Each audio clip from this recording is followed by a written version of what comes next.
I wanted to ask you about the weaponization of the DOJ.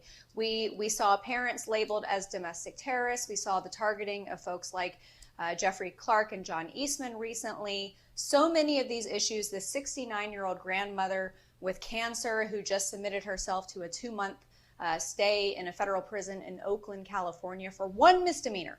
One misdemeanor.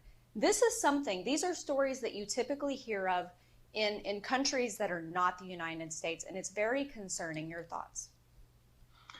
Well, but where you compare and contrast it to the treatment, for instance, of the Colbert gang that was in there in violation of the law in the U.S. Capitol that they decided not to prosecute, even though they were arrested because they ignored police orders to leave the building without an escort.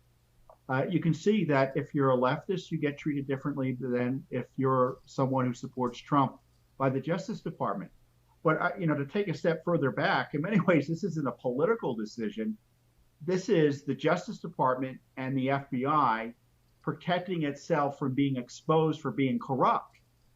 And this is the challenge we're facing. The Justice Department is the final arbiter in terms of the legal arguments as to the release of information about Justice Department corruption. And to me, that's where presidents, I'm not naive in that Biden's going to take a step here, but this is what President Trump understood at the end of his administration. He needed to do it directly if the American people were going to know the full truth about the corruption by the Justice Department, the FBI, and the other agencies that supposedly are accountable to the people.